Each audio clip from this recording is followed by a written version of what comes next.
Graça e paz, irmãos, aqui é o professor e pastor José Faustino. Estamos aqui iniciando o nosso curso tão esperado, que é o curso sobre escatologia. Escatologia que estuda as coisas dos últimos tempos, as verdades atinentes ao arrebatamento da igreja, ao juízo final, a batalha de Armagedon, a guerra de Gog e Magog, e enfim, todas as coisas que nos esperam, que estão brevemente para acontecer. O que acontecerão em breve? Esta aula é uma aula inaugural e você pode se inscrever no nosso zap 97515 4373, enviando o seu nome e o seu CPF para fazermos a sua inscrição. Esse curso terá duração de 6 meses e o valor vai ser valor fechado de R$600, uma mensalidade ou uma inscrição de R$100 e mais 5 mensalidades de R$100. Fazendo um pacote especial para famílias e para a igreja com bom desconto. Abra sua Bíblia e estude conosco. A Escritura Sagrada de Lucas 12, 35 ao 36, trata da eminência da volta de Jesus ou do arrebatamento da igreja. A palavra eminência é uma palavra-chave que reflete muitos significados sobre a urgência, sobre a brevidade da segunda volta de Jesus e o arrebatamento da igreja. Esse estudo preliminar nos remete para esta verdade e estaremos fazendo esse embasamento teológico sobre o arrebatamento da igreja, mas estaremos também fazendo teologia diretamente nos livros sagrados, pois o que a gente tem aqui são estudos, são comentários, mas estaremos fazendo abordagens como o livro de Ezequiel e teremos uns 6 seminários ao longo do curso, 6 seminários presenciais no nosso polo, na sede da Faculdade Evangélica Beth Shalom, e nas aulas feitas ao vivo, os irmãos de longe receberão a aula gravada também. A iminência é o ensino fundamental de Jesus e dos apóstolos, ensino relacionado às profecias do fim dos tempos. A palavra iminência se refere a um evento que pode ocorrer a qualquer momento. O perigo iminente é a ameaça próxima que pode se realizar a qualquer momento, a qualquer tempo, a qualquer hora, qualquer dia. Se o perigo é definido como iminente, há sinais detectáveis de que esse perigo está prestes a acontecer.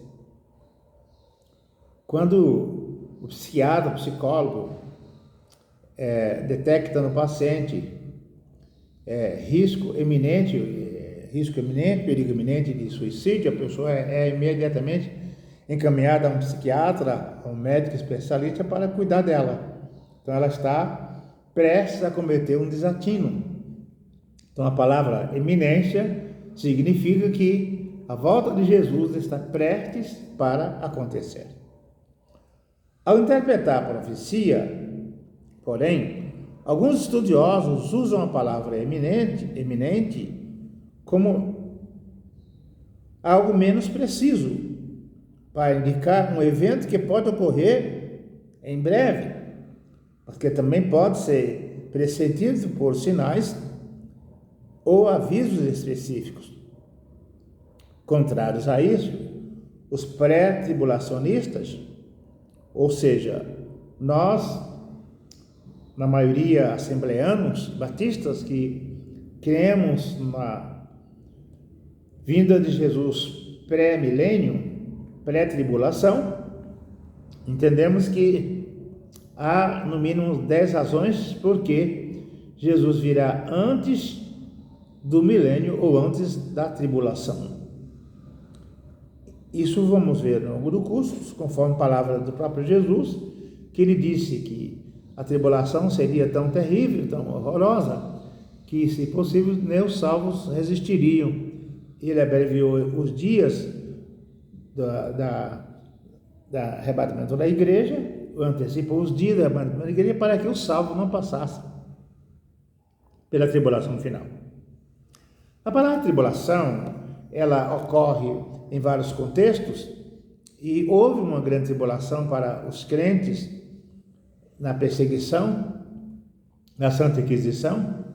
Houve uma perseguição para Israel, quando o altar do templo foi contaminado, profanado por Etíoco, Epifânio. Mas essas tribulações são sinônimos do que será a grande tribulação final. Então precisamos tomar cuidado para estudar a ideia de tribulação à luz do seu contexto. E podemos aqui inferir que existe a grande tribulação final. A grande tribulação final vai ser um castigo, um juízo, uma dispensação para aqueles que ficarem após o arrebatamento. E aqui tem uma certa lógica de entender. Se cremos que a igreja é o sal da terra, que a igreja é a luz do mundo, e que o Espírito Santo agindo na igreja mantém um certo equilíbrio sobre a imoralidade, sobre a corrupção geral do gênero humano, logo deduzimos que, com o arrebatamento da igreja, o mundo vai ficar no escuro, em trevas e destemperado, sem sal. Então, os poderes do mal agirão com plena liberdade, mas os que ficarem por não estarem preparados, aguardando piedosamente a volta de Jesus, eles vão ter certeza, vão entender que de fato Jesus levou a igreja, filhos de crentes, filhos de pastores, esposos ou esposas não convertidas, parentes de crentes e tantos crentes afastados, como os crentes desigrejados. Os crentes desigrejados estão passando um período de incerteza, de insegurança, porque perderam a identidade eclesiástica, alegando que pastores e a igreja têm falha. É bem de se admirar porque nós estamos comemorando a Semana da Páscoa. Na Semana da Páscoa, Jesus foi traído por um dos seus alunos que era eminente no grupo. Judas aprendeu como os outros, pregou como os outros, expulsou demônio como os outros, curou enfermo como os outros, e Judas se desviou no final. Então não posso alegar que por conta de erro de pastores, erro de irmãos, eu vou ficar desigrejado, porque a igreja é a comunidade dos salvos, a assembleia dos salvos é a composição dos salvos lavados no sangue de Jesus. Se viver fora da assembleia está em rebelião contra Deus. Então o crente desigrejado, ele corre o risco de ficar de fora. E todos que ficarem de fora do arrebatamento da igreja, eles vão ter a fé aumentada, racionalmente concluirão que, de fato, Jesus levou a igreja.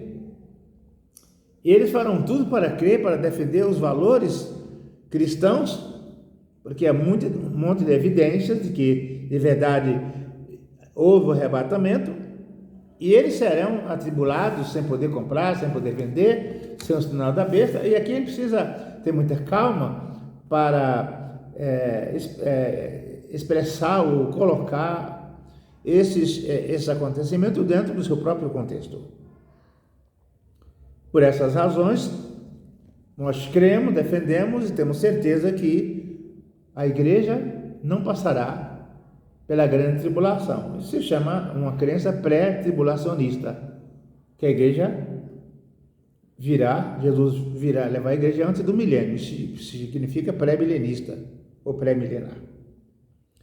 Então, a interpretar a profecia, porém, alguns estudiosos que usam a palavra eminente com menos precisão indicam que isso pode ocorrer. Contrários a isso, o arrebatamento, aqueles que são os pré-tribulacionistas, entendem que a Bíblia ensina que alguns eventos proféticos, como o arrebatamento e o dia do Senhor, ocorrerão num tempo futuro, sem quaisquer sinais ou fatos que precedam ou anunciem. Portanto, se o pré-tribulacionismo for mesmo o ensino do Novo Testamento, é preciso demonstrar biblicamente que o arrebatamento ocorrerá sem qualquer aviso e sem sinais que indique a necessidade de sua proximidade. Não compartilho dessa ideia, pois Jesus fala em Mateus 23 e 24 dos sinais dos tempos, quando ele manda vigiar, orar e vigiar, porque o dia do Senhor será como ladrão de repente. E infelizmente 99% dos teólogos, dos estudiosos sobre a Apocalíptica fazem muita confusão e querem aqui me autorizar, por ter trabalhado hermenêutica bíblica, trabalhado escatologia apocalíptica durante mais de 40 anos, e a gente vai entendendo quando nós estudamos. Basta pegar um manual, pegar um dicionário e começar a fazer um livro baseado nos comentários já existentes ou pré-existentes.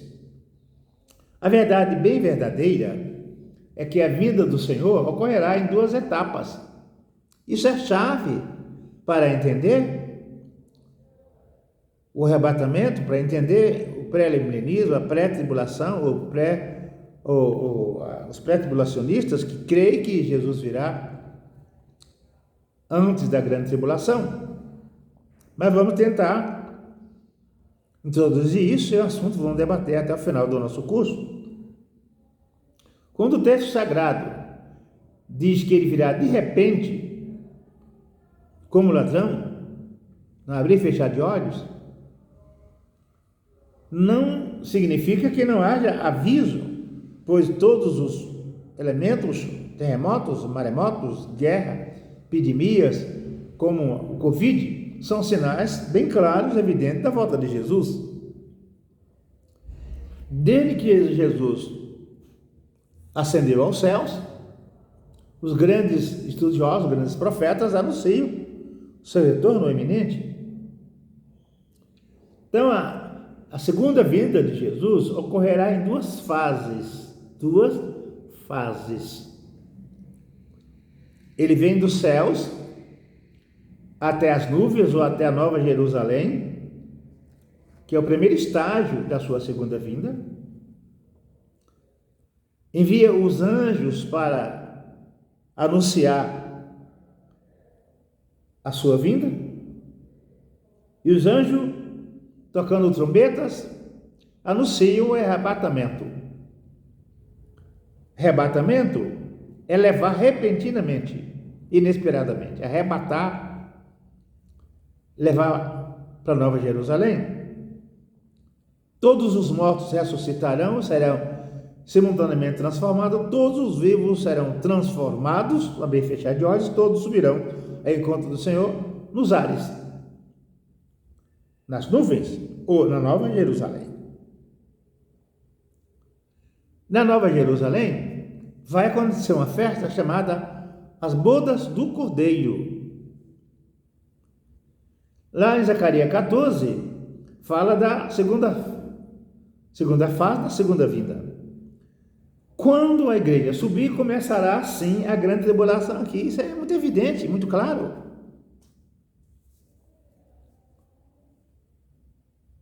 Por quê? O mundo fica em trevas, não tem mais o sal da graça, a luz do Espírito Santo agindo através da igreja, e o anticristo, falsos profetas, poderes satânicos operarão livremente aqui. E todos que creram, todos que ficaram, não poderão defender a ideia de que Jesus voltou, porque vão criar mecanismos como dizer que os crentes tinham sexto ou sétimo sentido, eram traidores, que foram para Marte, para qualquer outro local, e inventarão qualquer desculpa para não concordarem, para não crerem que foi a volta de Jesus. A Bíblia fala de 7 tempos, de 3 tempos mais 3 tempos, 7 anos, e a palavra ano é período, que não significa um ano de 365 dias, mas é um período de tempo indeterminado. Pode até ser 7 anos de 365 dias, ou pode ser 7 anos de 1000 dias, ou pode ser 7 anos de 1 milhão de dias, ou pode ser 7 anos de 1 trilhão de dias. A palavra tempo ou ano ali é um período de tempo indeterminado. Não adianta especular, porque você vai ler um monte de comentários, 70 semanas de Daniel, aquela coisa toda, e é mais confusão do que explicação. E não é bom a gente ficar afirmando o que é, quando na verdade não é o que eu digo, porque eu não posso achar o que é. Eu tenho certeza sobre o que é, eu não posso afirmar, porque falar mentira em nome de Deus é provocar autocondenação. Então, o dia do Senhor vai ser um dia glorioso para quem subir e um dia de treva, de decepção para quem ficar. É o dia decisivo. Porque a igreja deve orar e vigiar, porque ninguém sabe o dia e a hora. Isso é uma promessa da vinda iminente do Senhor. Bem, cumprida a primeira etapa da segunda vinda, 7 tempos, se podemos aqui determinar, e tudo que vocês lerem, tudo que os irmãos lerem, é tudo probabilidade. Probabilidade não é o que é o que poderá ser. E eu não tenho elementos para afirmar quantos anos são literais nesse texto, mas de qualquer maneira, o que importa é que nós subiremos ao encontro do Senhor.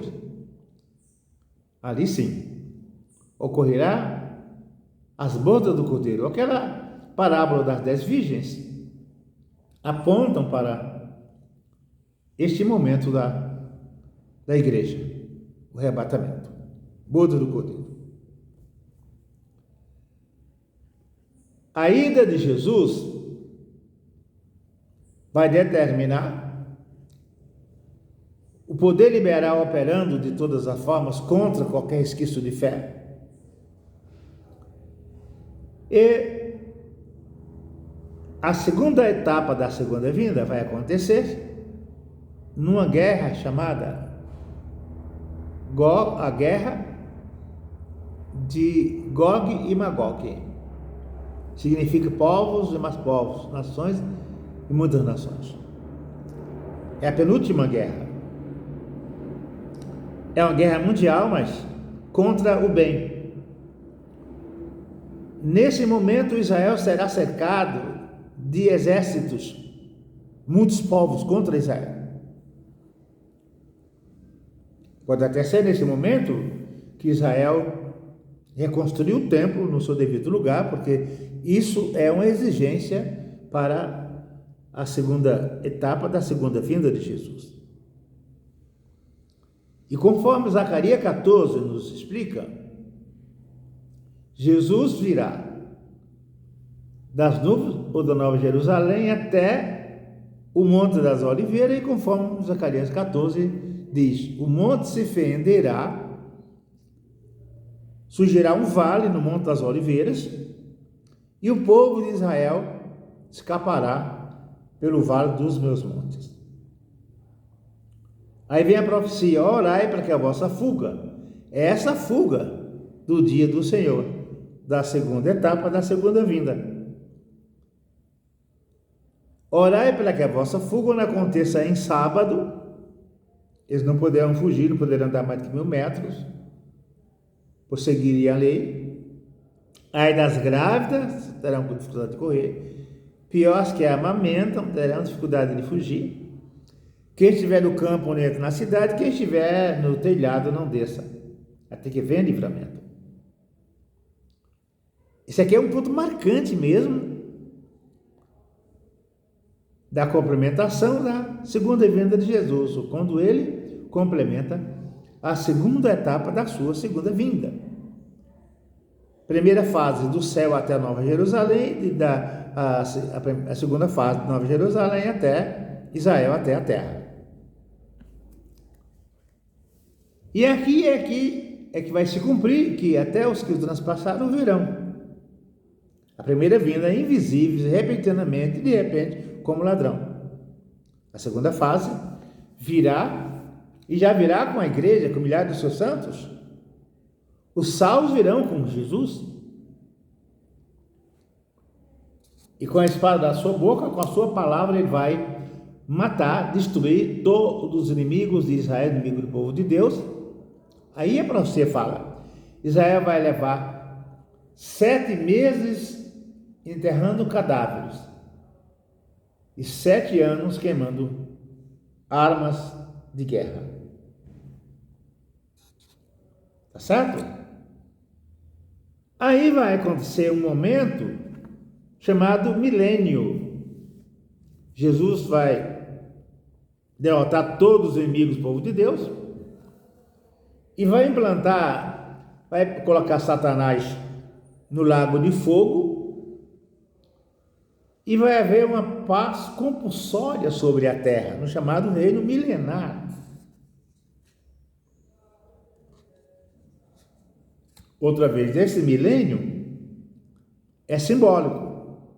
Não temos como comprovar que será 1000 anos literais, visto que tempos na Bíblia são, palavra ano, são sempre uma forma simbólica de tratar que pode representar 1000, milhares ou milhões. E se for milhões? Vem para quem fica. Quem está com Jesus, amém. O tempo nem decorre, o tempo nem passa para quem estiver ao lado de Jesus. Uma bênção para quem subir e um risco muito grande para quem ficar. Como é que está a nossa fé? Nós fazemos às vezes da fé, do cristianismo ou da religião um meio de sobrevivência. Quando estamos doentes, a gente ora. Quando a gente está triste, a gente pede ajuda. Desempregado, pedimos ajuda. E quando tudo está bem, parece que nós não temos desejo de congregar, não há necessidade. Jesus é, antes de tudo, o Salvador. Ele pode dar casa própria? Pode. Ele pode curar? Pode. São promessas bíblicas. Mas o fato de ter sido curado não garante salvação. O fato de pregar o evangelho não me garante salvação. O fato de expulsar demônio não me garante salvação. O que garante salvação é crer, ser batizado, permanecer até o fim, independentemente de funções, de cargo, de nível social. Essa é a norma bíblica para entrarmos nos céus. Caminhamos bastante. Então, a profecia sobre a salvação tem algumas dispensações. Lá no Éden, quando Adão e Eva pecaram, Deus fez uma promessa. Vou chamar isso de dispensação da esperança.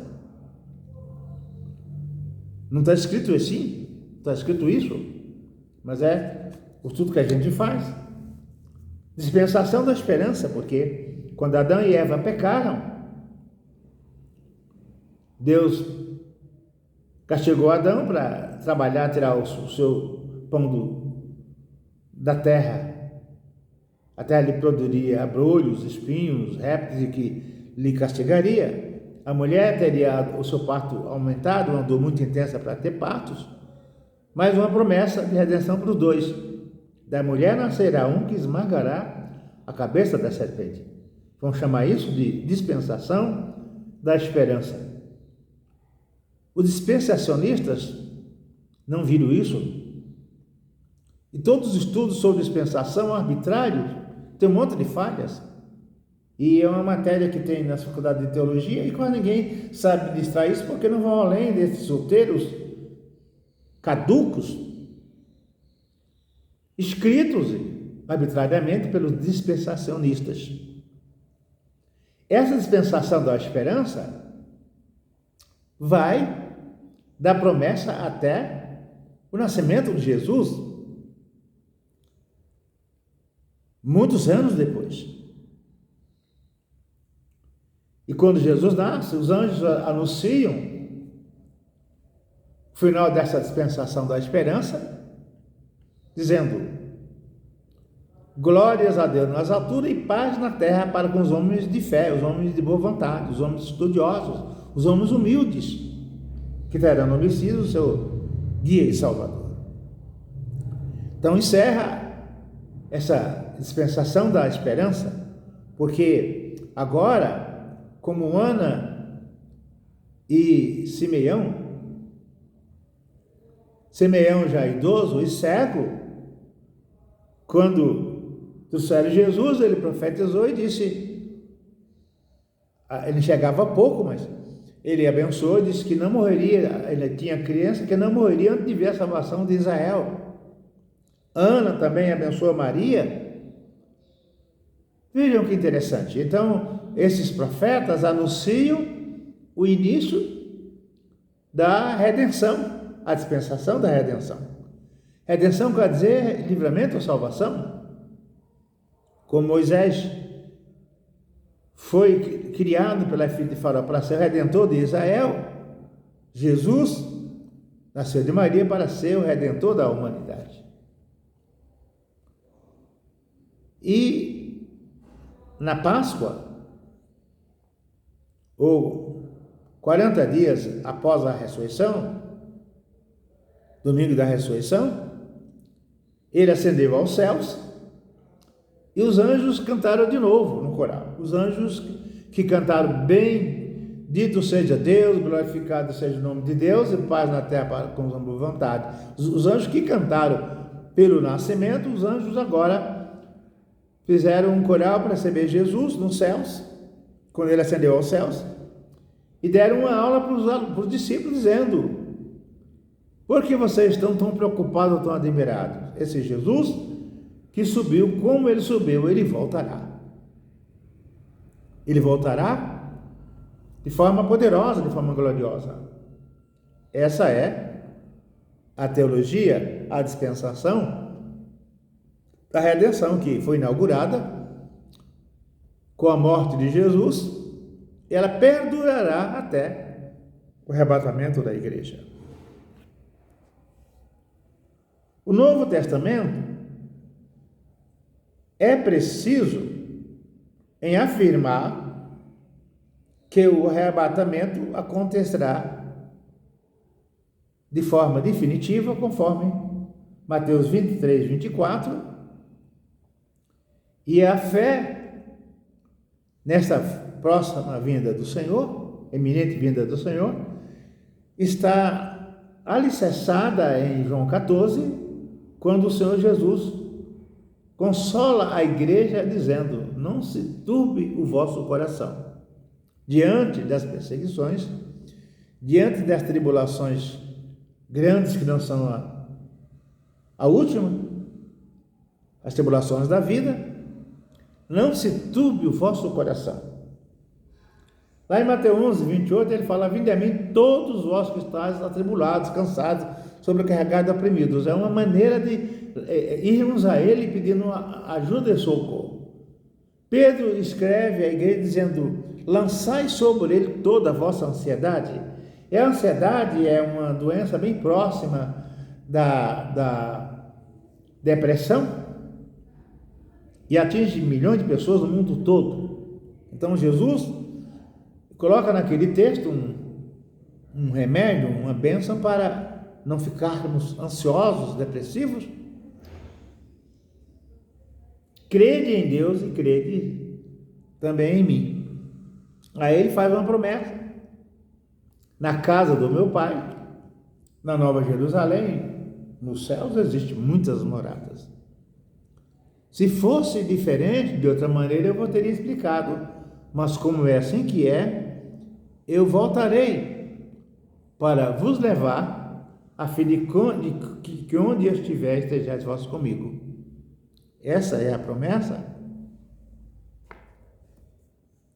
na qual focamos todas as nossas expectativas atinentes à vinda iminente do nosso Senhor Jesus Cristo. Quanto tempo resta? Não podemos cronometrar, porque é de repente. Ninguém pode profetizar, como muitos já fizeram e erraram. Não dá para determinar. Porque quando Jesus estava aqui dando aula, ele falou: nem os anjos, nem o filho sabe. Só o meu Pai. Hoje Jesus sabe, porque assumiu a sua deidade, voltou a ser onisciente como antes, mas nem os anjos sabem. E Deus não tem nenhum interesse em revelar a bispo, a pastor e a apóstolo, porque não é para ser determinado, por ser de repente, por ser iminente, como ladrão, como abrir e fechar de olhos. O importante é estarmos orando e vigiando, e ficarmos firmes. A ênfase de Jesus sobre a iminência está desenvolvida no Sermão do Monte. E a partir do capítulo 5 de Mateus, Jesus coloca a estabelecer alguns critérios para nos prepararmos para a sua vinda iminente. E é tão interessante que a última bem-aventurança fala de tribulação, fala de perseguição, mas não a última. Bem-aventurados sois vós, quando se levantarem contra vós, vos caluniarem, vos maldizerem, vos perseguirem por minha causa. Porque assim fizeram com os profetas e apóstolos que foram antes de vós. É a última bem-aventurança. Essa bem-aventurança está ligada à ideia de ser fiel até a morte. Quando fala até a morte, não significa naturalmente uma morte tranquila. Pode representar uma morte através das perseguições. Muitos irmãos alarmistas falam: também tem perseguição na Nigéria, tem perseguição do México, tem perseguição. Isso são sinais da Bíblia. Não é para ficar desesperado, não, é para orar, mas ninguém pode evitar. Eu não vou fazer jejum para evitar que o que está na Bíblia se cumpra. Eu tenho que vigiar, porque amanhã são os nigerianos, amanhã pode ser os brasileiros. Eu tenho que vigiar, porque hoje são os cristãos do México, na Coreia, na China, em Nicarágua. Então vamos ser um pouco mais bereanos, mais inteligentes. Você viu, prender ser contra os crentes, papapá, e todas as ideologias políticas de direita, antimarxista, antimaterialista, anticomunista, não vão impedir que o que está na Bíblia se cumpra. Tem que ser assim. Temos hoje liberdade religiosa no Brasil. Temos um grande número de senadores, de deputados que são evangélicos e cristãos, mesmo os católicos que primam pelos valores da família, pelos valores do cristianismo, contra o aborto, o assassinato, contra a violência contra a mulher, crianças e idosos. Isso é muito legal. Mas, queridos, isso é um tempo para o Brasil, é um tempo para os países cristãos, os países democráticos. E isso não vai impedir que um dia venha a perseguição. Então não seja alarmista, não entre em desespero. Tenha fé e descanse na palavra, porque vai acontecer, vai. Eu não gosto de mandar esses vídeos que recebo, que são sempre favoráveis à ideia da conspiração. Tem um monte de gente conspirando contra você, contra mim, que vai, Satanás já está ali, está lá. Viva a fé com segurança e aguarde a vinda de Jesus e ponto final. A ordem é ser fiel até o fim, olhar sempre para Jesus, porque no mundo tereis aflições. Vamos impedir, orando no monte, no vale, jejuando o tempo, vamos impedir que não haja perseguição, não é? Bem-aventurados sois vós, quando se levantarem contra vós, vos caluniarem, vos perseguirem por minha causa. Vai ter perseguição, mas intensa no mundo todo, por causa da nossa fé em Jesus.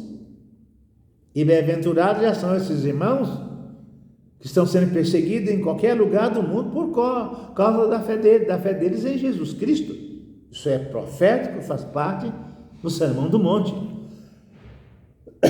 O Sermão do Monte é um curso, é um preparo, é uma adequação à nossa maturidade cristã, nos habilita para aguardarmos Jesus com perseverança, com fidelidade. Lucas 12, 35 a 48, quando Jesus ministrava na Judéia, ele instruiu os seus discípulos sobre a necessidade de o homem estar pronto para a sua segunda vinda. Pronto significa que nós não sabemos o dia e a hora. Nós temos que ser vigilantes e prudentes. Cingido esteja o vosso corpo, acesas as vossas candeias, sede vós semelhantes ao homem que espera pelo seu Senhor, ao voltar ele das festas de casamento, para que quando vier e bater a porta, logo a abram. Bater a porta, eles abram a porta.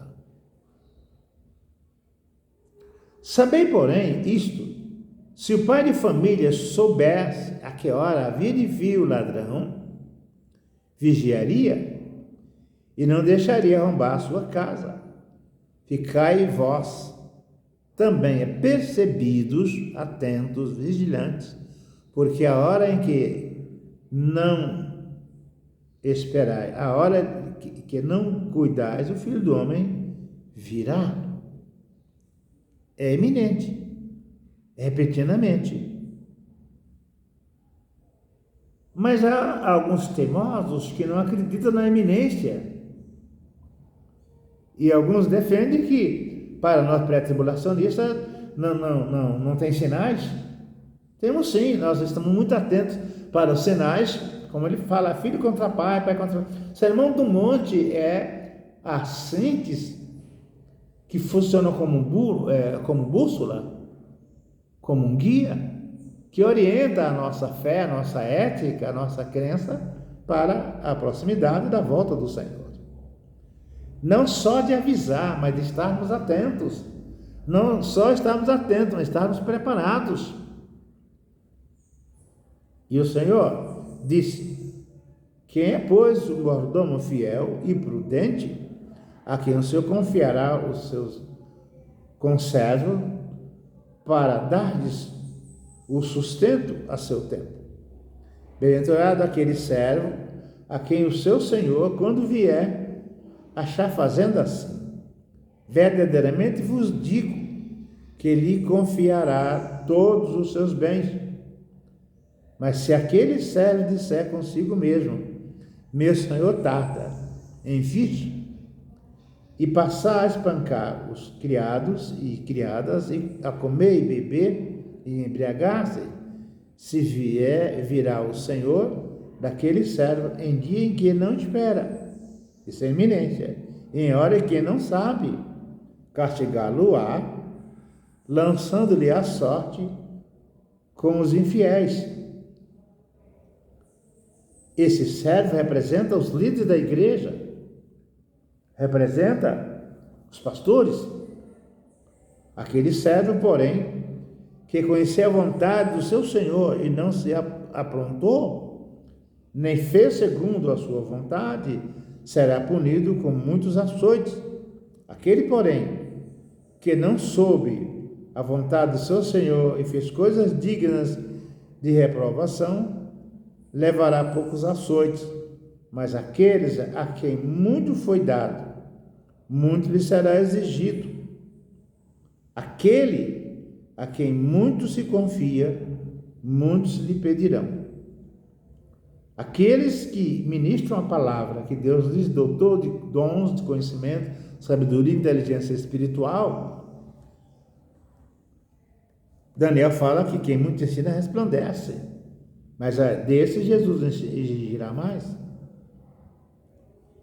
Nós que ministramos a palavra, precisamos ensinar e nos esforçar para viver. E a palavra que eu ensino não deve ser uma norma para o outro, precisa ser uma norma para mim mesmo, como mestre. Como pastor que sou, o que eu acho que ensino como correto para os outros tem que ser uma norma de vida para mim, para minha casa, para minha família.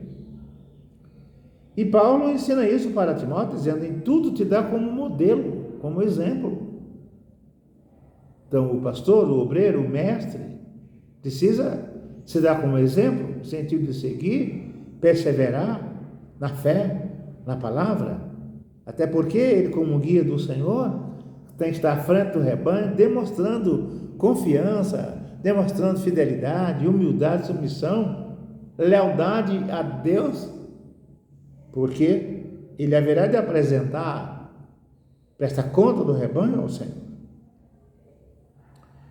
As duas primeiras parábolas trazem duas expressões pictóricas que se tornaram parte vital do vocabulário cristão ao longo da história da igreja do primeiro século. A primeira é a que fala do mestre em pé, batendo a porta. E a segunda é a que retrata a vinda inesperada como de um ladrão. No Apocalipse fala: está à porta e bato. Essa ideia é de que ele nos deu a responsabilidade de cuidar dos talentos, dos dons espirituais, e bater a porta é uma parábola atinente à sua vinda.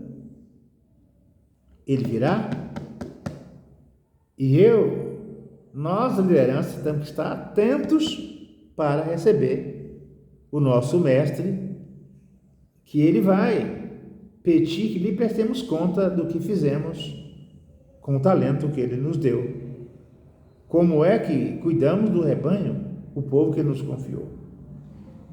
O apóstolo Pedro nos adverte dizendo: presbíteros, que é o grau maior, o cargo maior na igreja é o cargo de presbítero, e o pessoal hoje usa inadequadamente o cargo de presbítero como um cargo inferior ao cargo de pastor. Mas presbítero quer dizer um superintendente eclesiástico, é o maior cargo na igreja, em termos administrativos. Ele falava: presbíteros, eu que também sou presbítero, vos escrevo, Pedro era presbítero.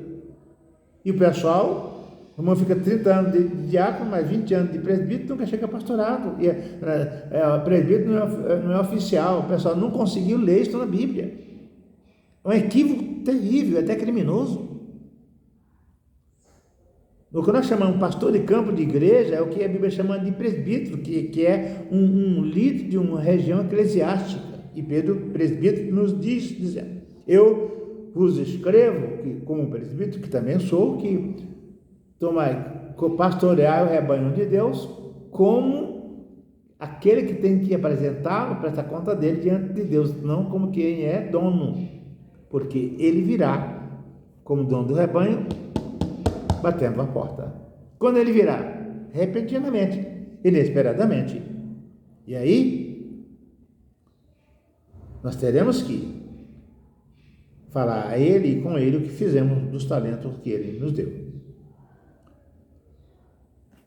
Essas duas figuras têm por propósito ensinar a iminência da volta de Cristo.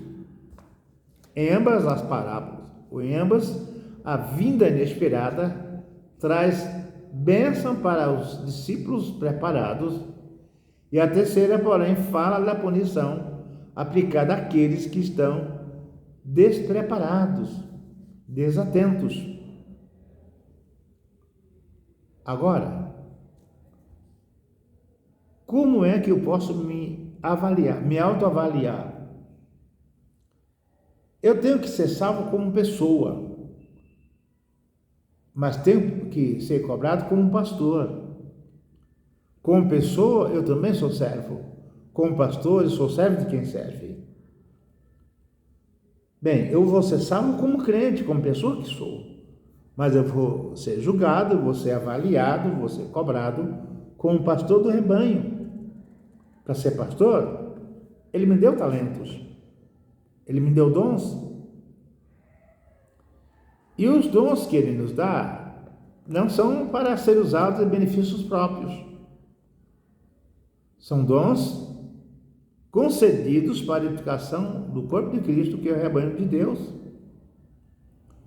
Mateus 24, 33 fala: os sinais indicados se situam dentro da 70ª semana, da 70ª semana, última semana de Daniel, que aponta para os tempos finais. Em Mateus 36, 24, 36, Jesus, porém, virá e ele cumprirá esta página prescrita por Daniel para falar da ausência de qualquer sinal, indicador do início da 70ª semana. Suas palavras são: mas a respeito daquele dia e hora, ninguém sabe, nem os anjos do céu, nem o Filho, somente o Pai. Então, os dispensacionistas que estabelecem datas baseados na 70ª semana de Daniel, todos vão falhar. E pessoas piedosas que seguem essas contas erradas, essas metáforas erradas, essa tipologia equivocada, falharam, marcando uma pessoa muito abençoada, muito piedosa, marcou a volta de Jesus para 2004. Eu não sei o que ela prega hoje, mas ela teve um erro hermenêutico. Não vai perder a salvação por isso. Mas se Jesus fala: ninguém sabe, nem o Pai. Aliás, nem o Filho, nem os anjos, somente o Pai. Então Deus não vai ficar revelando a você ou a mim, porque temos 25 fusos horários diferentes no mundo. Ele teria que dar explicação 25 vezes para horários diferentes, tal hora em tal lugar. 12 horas em algum lugar, meia-noite em algum lugar, meio-dia em algum lugar, 30 em algum lugar. Mas não só por essa questão cronológica. Porque na ordem soberana do seu decreto, Deus assim o quis. O que eu puder aventar, deduzir como razões para ele não revelar isso a ninguém, vai ser mera especulação. Eu não tenho elemento para dizer, porque Deus não revela o dia e hora? Porque ele não quis. Não é conveniente saber. Moisés fala: as coisas ocultas pertencem a Deus. Então, deixe para Deus cumprir esse propósito. A você e a mim compete estarmos preparados, firmes, esperançosos. Então, Mateus 36, Jesus vira essa página dos escatologistas, no que fala a 70ª semana de Daniel, que seria a semana do fim, para indicar, como um sinal, indicador de que essa semana de Deus não vai ser como o pessoal está falando. Ainda falta entendimento sobre isso, suas palavras, mas, a respeito daquele dia e hora, ninguém sabe, nem os anjos dos céus, nem o Filho na terra, somente o Pai. Aqui ele indica a natureza absolutamente inesperada do que vai sobrevir ao mundo. Ele deixa de falar dos sinais que indicam a proximidade da sua vinda, para estabelecer que o reino começa a tratar de acontecimentos que não dão sinal algum. Agora ele fala, o reino de Deus não virá com sinal exterior. Ele não tá negando os sinais do tempo. O reino de Deus não vem com aparência exterior. Isso não vai ser um reino político. Não vai ser por etapa. Aparece um dia para João, aparece um dia para Pedro, outro dia para Paulo. Não é isso. É outro nó da hermenêutica. O reino de Deus virá, não virá com aparência exterior. Isso não nega os sinais. O reino de Deus virá com uma manifestação interior, como cada crente deve estar preparado, e a minha mensagem não vai, a minha santificação, meu semblante não vai demonstrar que ele está vindo. Ele virá independentemente do meu estágio de fé ou de espiritualidade. Indica as portas, e outras palavras, Mateus 24, 36, fala de algo, mas todas estas coisas mencionadas em conexão com a parábola da figueira vão apontar para a necessidade de orar e vigiar. Porque quando ele disse que o reino de Deus não virá com aparição exterior, no tempo de Jesus vieram muitos falsos cristos tentando implantar um reino político. Teudas tentou fazer uma sedução e tantos outros tentaram. Se você lê os livros de Antíoco Epifânio, você lê os Macabeus, cada fase de conquista lá dos Macabeus, aparentemente era o restabelecimento do reino de Davi. Esse reino exterior não tem nenhuma conotação política de que muitos vieram e virão em meu nome, dizendo ele ou aquele lá. Jesus fala, não acrediteis, porque o reino de Deus não vem com aparência exterior. O reino de Deus não tem conotação política. O reino de Deus não é de direita, nem de esquerda, nem de centro, nem de lado. O reino de Deus é espiritual. E Paulo fala, o reino de Deus não é comida nem bebida, mas é gozo e paz no Espírito Santo.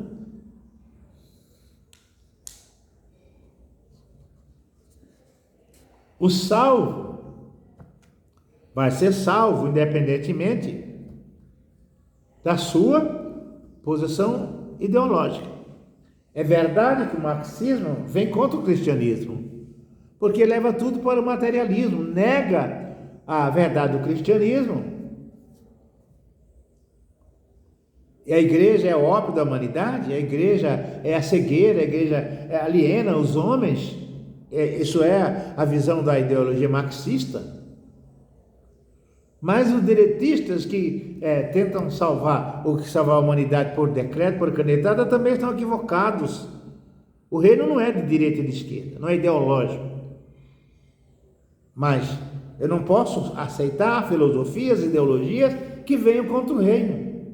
E nem todos aqueles que aparentemente defendem o reino vivem o reino, porque não é uma crença de conveniência, é uma crença de transformação, de identificação com o próprio Cristo de Nazaré. Jesus continuou a dar ênfase à iminência do seu retorno ao descrever dois trabalhadores no campo.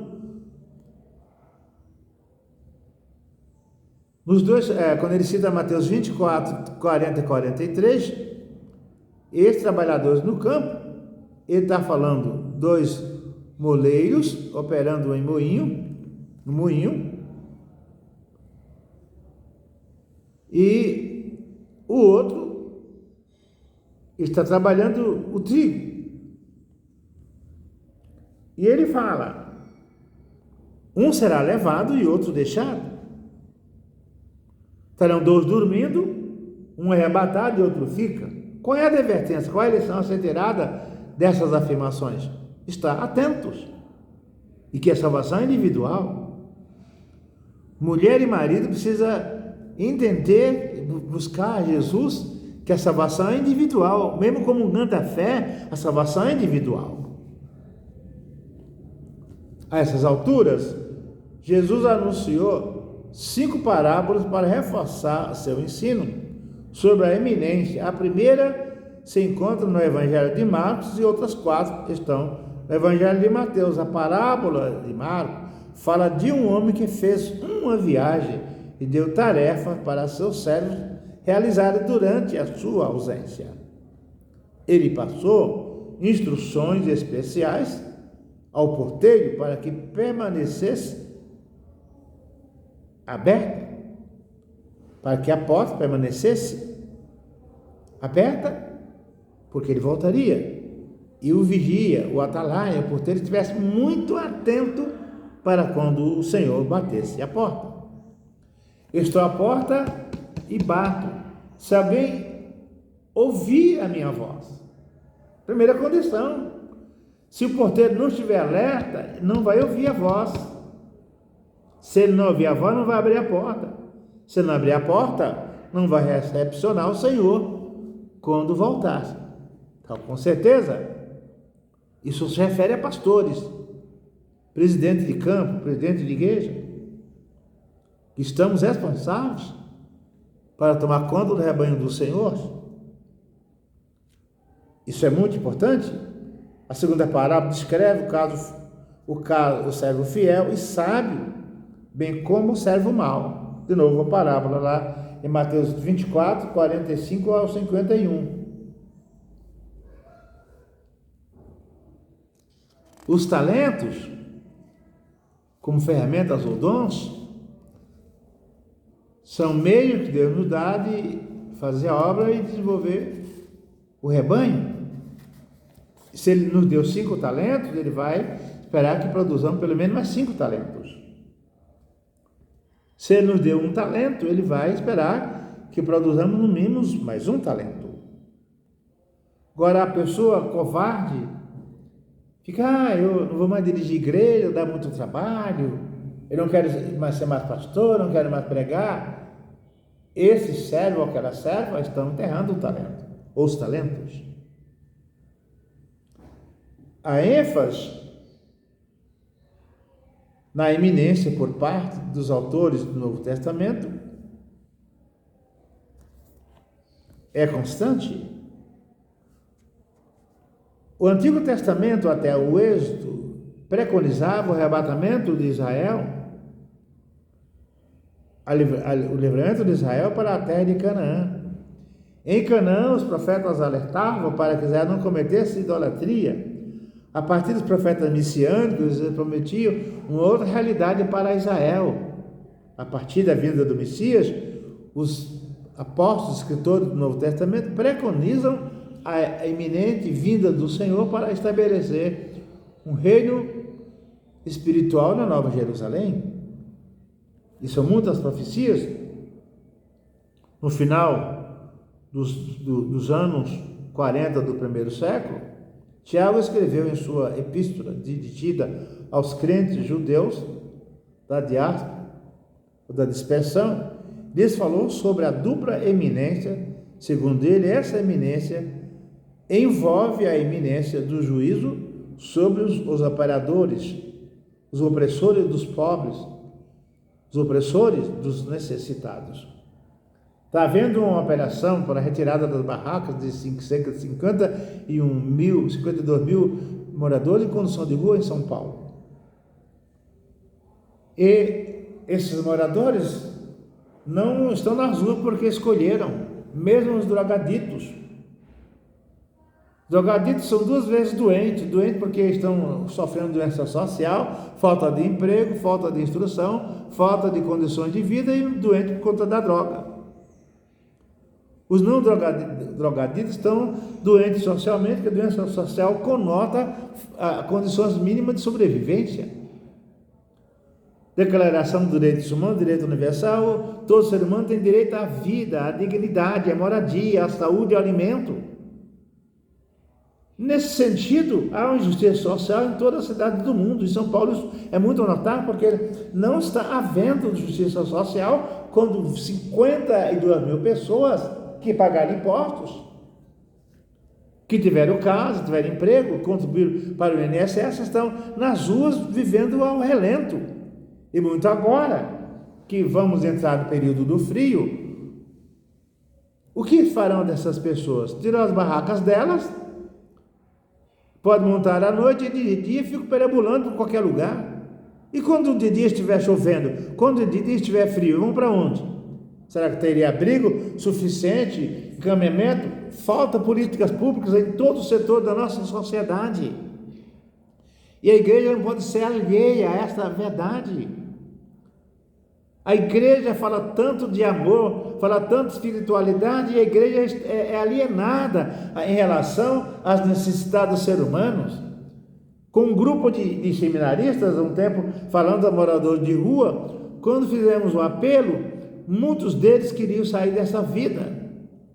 Prostitutas, ladrões, drogaditos. Nos perguntaram: o senhor tem um lugarzinho para me levar? Porque eu vivo na rua, porque fui expulso de casa. O moço foi estuprado, foi expulso de casa. O menino roubou uma maçã e foi expulso de casa. Não estou isentando essas pessoas de culpa. Também fizeram coisas erradas. Mas há falta de políticas públicas, gente, que atendam às necessidades mínimas dessas pessoas. E nós, como igreja, podemos ouvir lá nos céus batendo a porta, aí que nós que estaremos batendo a porta, e ele dirá: não vos conheço. E eu preguei, eu curei enfermo, eu expulsei demônio. Ele vai dizer: não te conheço, porque você não me visitou enquanto estava nu, estava faminto, estava preso. O que a igreja tem feito? Levar sopão, levar marmitex é insuficiente. Igrejas que têm muito dinheiro poderiam comprar um espaço, um sítio, criar projetos sociais e levar, com autorização do governo, tudo legalizado, o maior de pessoas possível, para que entrasse num processo de regeneração e, quando curadas, quando incluídas na sociedade, passasse a ter uma autonomia, emprego, estudo e vida própria. A ideia bíblica é de cuidar do homem total, espírito, alma e corpo. E nós, todos, pastores, estamos muito preocupados com o lado espiritual do homem e não nos importamos com o lado psicológico. Tem tanta gente doente. Pastores que cometem suicídio são pessoas doentes de alma, desajustados, com neurose, com depressão, muitos com esquizofrenia. A mente é um órgão como o coração também envelhece, também adoece. E a igreja não cria hospitais, a igreja não cria clínicas sérias, e a igreja está tentando salvar o espírito do homem e não está cumprindo o que Paulo fala: espírito, alma e corpo. A bênção de Deus é para o homem total. Não dá para cuidar de 1000, cuide de 100, mas cuide bem de 1000, para que eles sejam saudáveis, irrepreensíveis no dia de Jesus, porque a iminência, a volta de Cristo, como um incentivo para enfrentar o longo sofrimento que sobrevirá, Tiago situa Cristo em frente à porta, pronto para entrar e corrigir as injustiças. Esse tinha sido uma das parábolas usadas por Jesus no Sermão do Monte, no Sermão Monte das Oliveiras. No fim dos anos 60, Pedro escreveu aos crentes que viviam onde hoje é a região centro-norte da Ásia Menor, sobre a iminente vinda do Senhor. 1 e 2 Pedro 3,10, usando a parte final desse dia para representar todo o período. Pedro se referiu ao dia do Senhor, usando a figura de um ladrão. Ele virá de forma surpreendente. Sabendo que é assim, nós precisamos pensar a nossa teologia.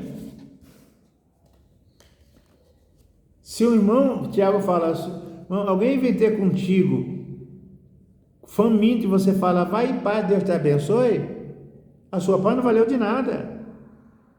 Porque não é paz para quem está com fome, não é paz para quem está perturbado. Ele precisa, teu shalom tem que ser acompanhado de uma cesta básica. E muitas vezes a pessoa é dizimista o tempo todo. E se precisar de uma cesta básica, a igreja não tem.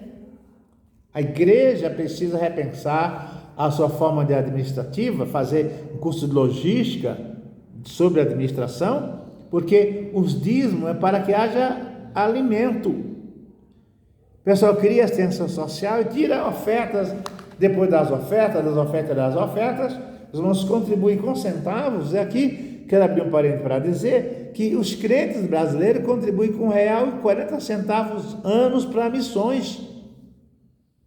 E gastam a média de R$1.600 ano com refrigerante, por crentes. E nós achamos que estamos fazendo muito, evangelizando muito, mas esses R$1,40 são aquelas ofertas, depois das ofertas do dízimo. Não é o que a igreja investe, porque a igreja gasta 95% de tudo quanto arrecada consigo mesma. A igreja gasta mal. A igreja gera muito mal os seus recursos. Templos com fachada de mármore, fachada de ouro, friso de ouro no púlpito, isso vai ficar. Para que fazer templos com fachada de ouro, com vidraças, fachada de mármore, que deve fazer outro templo, se Jesus volta logo? Vai ficar para quem isso? Enquanto na tua igreja tem viúvos passando fome, essa igreja cheia de grandeza, que foram construídas com o dinheiro da viúva, do assalariado, do gari, do guarda, do pedreiro. Essas igrejas não têm um departamento social que seja mantido através dos dízimos. O uso inadequado do dízimo, trazer todos os dízimos para que haja mantimento. Mantimento não é barra de ouro, mantimento não é dólar, não é joia. Mantimento é alimento que sirva socialmente às necessidades da comunidade. Fica essa advertência aqui, porque ele está voltando, obreiros e obreiras. Ele virá. Esta aula introdutória encerra aqui, e nós voltaremos na próxima semana, e você pode fazer sua inscrição para fazer esse curso, e com certeza teremos o módulo 1 e o módulo 2, talvez o módulo 3, pois temos um intenso material para estudar e para entender que Jesus voltará a qualquer momento. A igreja tem que se corrigir, porque não basta cuidar da parte espiritual, pois a prova que nós somos de Deus é que o crente que congrega conosco, ele não vai passar fome, enquanto a igreja tem milhões de reais no banco, barra de ouro no banco. Para que guardar tesouro? E a igreja guarda tesouros. Tem pessoas dirigindo igreja com salário mínimo e às vezes nem recebe salário mínimo. Pastor e obreiro passando fome, enquanto a igreja guarda tesouros, milhões em bancos. Quando Jesus voltar, vai ficar para quem? Esses templos com fachada de mármore. Eu acho que todos os templos têm que ser feitos de forma simples. Faz concreto aparente, bloco aparente e guarda o dinheiro gastado em mármore, em vidraças suntuosas para fazer outros templos e investir em seres humanos, porque não me deste comida quando tive fome, não me vestiste quando estive nu, não me visitaste enquanto estive preso. Muita gente aceitou Jesus na cadeia, não recebe visita. Muita gente está faminta em casa, não recebe visita. Nua e não recebe nem uma blusinha de frio. Que o Espírito Santo nos inspire para entender o agora, porque o amanhã não é ainda, mas ele virá a qualquer momento, e a ordem é vigiar, porque ninguém sabe o dia e nem a hora. Ele virá repentinamente de noite como ladrão. Shalom, paz do Senhor, e até a próxima aula.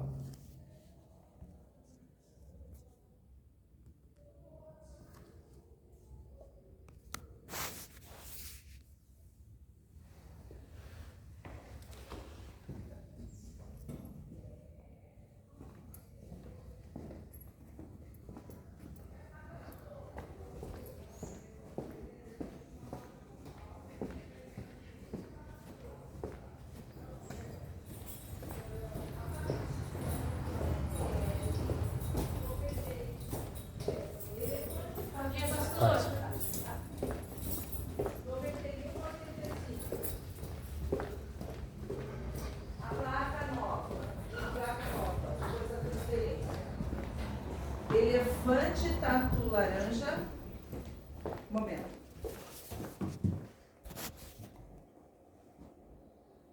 Não consegui tirar.